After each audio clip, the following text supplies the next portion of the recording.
Mike, are you part of a secret society? All right. So, even if I was, I don't think that I could tell you. Are you a part of a secret? All right. So, we're not going to get very far with this one. So now that that's out of the way, what are we talking about today? Well, while we clearly don't have anything to hide, we thought it would be fun to talk about challenge coins on today's shows. While not full-blown secret society, challenge coins do nod to special groups and are used to bestow acceptance and honor, particularly in a military setting. Challenge coins are specially made coins or medallions that usually bear an organization's emblem or insignia. As we'll discuss, there is a long tradition of challenge coins in the military. Traditionally, they are given as a way to boost morale or to mark a special achievement by a member of a given military unit. They may also be given to dignitaries or guests of honor who interact with a group. The idea is that you would present it at the right time to prove your place in the group or to mark your status. And, like almost everything, they've become collectible. And like almost everything, challenge coins have a long, complicated history. They date back to the Roman Empire, which rewarded soldiers by presenting them with coins to recognize their achievements.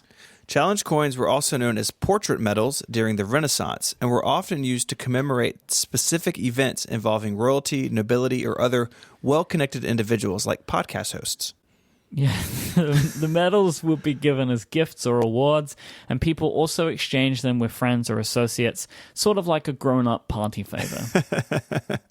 It's one way to think about it. All of that aside, the most common challenge coin origin story is from World War I. When America entered the war, many students and young people obviously volunteered. Some of these came from wealthy backgrounds, and that's where our mystery story starts. Legend has it that a wealthy lieutenant ordered bronze medallions and presented them to his unit. One young pilot placed the medallion in a small leather pouch that he wore about his neck. Shortly after acquiring the medallion, he was shot down over Germany. When this pilot was captured, he was able to keep the pouch despite all other personal identification being removed from his person. He eventually escaped and stumbled onto a French outpost. This outpost had suffered several sabotage attacks by the enemy dressed in civilian clothes, so probably the wrong one for him to arrive upon. They naturally thought that our pilot here was there to attack, but he then showed them his medallion, and his life was spared after one of the French captors recognized the squadron insignia on the medallion. Saved his life.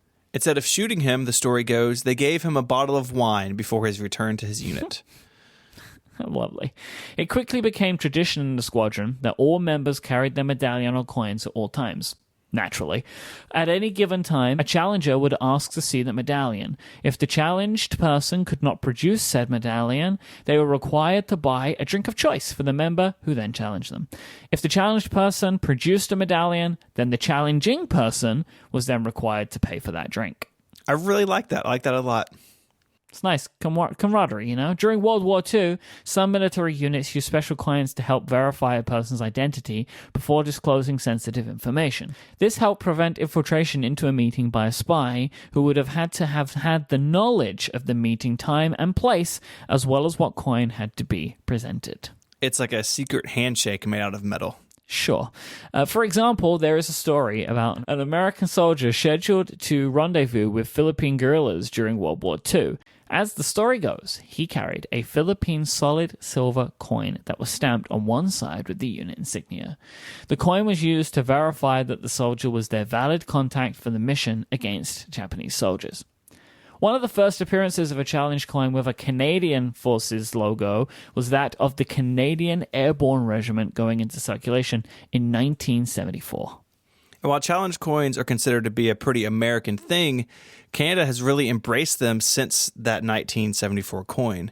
For example, every new officer cadet at the Royal Military College of Canada is now issued their own challenge coin. Members of the Corps of the Royal Canadian Electrical and Mechanical Engineers Fund are also issued challenge coins, as are members of the Canadian Special Operation Forces Command. You think those two groups hang out a bunch?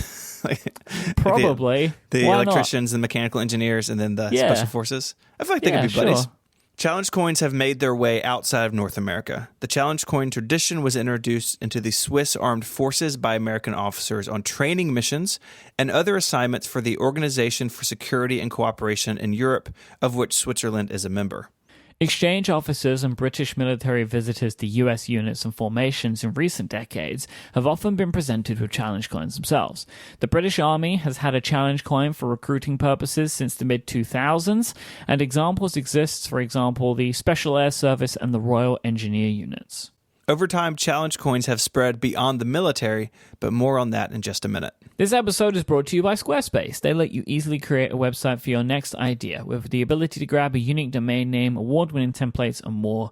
Whether you want to create a store, a blog, a site for your business, maybe even a website to display your collection of challenge coins, it doesn't matter what you want to do, Squarespace has all the tools that you need. There's nothing to install, patch, or upgrade. They're an all-in-one platform. They have 24/7 support, and you can sign up for a free trial right now to check it out for yourself. Just go to squarespace.com/ungeniest, and when you sign up for a plan, use the code ungeniest to get 10% off. Their plans start at $12 a month, but you can get that 10% off when you use the code ungeniest at checkout. Squarespace, make your next move, make your next website. Today, challenge coins can be found in more places than ever. The FBI's Crisis Response Unit was the first unit of the FBI to issue coins to members in the late 1980s, and the United States Congress produces challenge coins for members of Congress to give to constituents.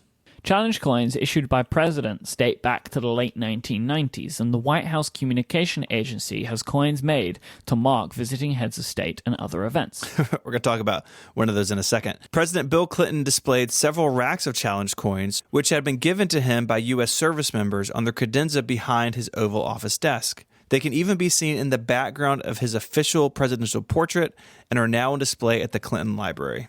Big fan is Bill. Mm-hmm. Big challenge coin Bill, that's what they call him.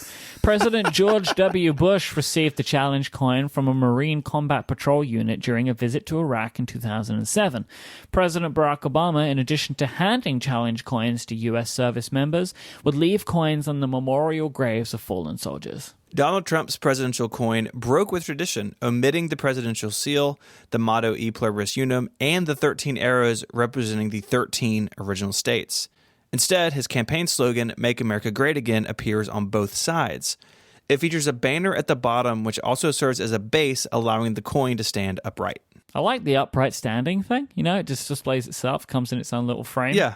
In May 2018, controversy arose when a coin was unveiled featuring Trump and North Korean head Kim Jong-un ahead of peace talks scheduled for June 2018. Challenge coins have extended now even beyond the government. They have become popular among sports teams, police and fire departments, fraternal organizations, and more. In 2007, the Utah Symphony and Opera gave challenge coins to all of its staff and musicians, making it the first symphony organization in America to do so. And the Franklin Public School in Ontario has a coin that is given to graduates featuring its mascot, Frankie. Good old Frankie. Many nonprofits give challenge coins to donors to acknowledge their support of the organization as well. And according to Wikipedia, another organization in which challenge coins have gained popularity is the National Association of Buffalo Soldiers and Troopers Motorcycle Club, the NAMBSTMC, which has over 85 chapters totaling over 2,000 members. The coin is 1.75 inches, 44 millimeters in diameter, minted in solid brass with an antique finish. I can't say I've heard of that group, but their acronym is very good. But that coin looks pretty sweet. 9 years ago, the Harley-Davidson Owners Group created a challenge coin as a way to build camaraderie between motorcycle riders. The group's website says, "Those who ride Harley-Davidson motorcycles share a bond in much the same way as those who have served their country with pride." This is a quote. I'm not saying that. This is just a quote. Carrying a HOG, a HOG, National Challenge coin in your pocket, on your bike or off is a meaningful way to show your pride of Harley-Davidson ownership whilst also paying tribute to those who serve. Film director Jon Favreau notes that he had Iron Man 2 challenge coins. Yeah, I want one. They're probably on eBay.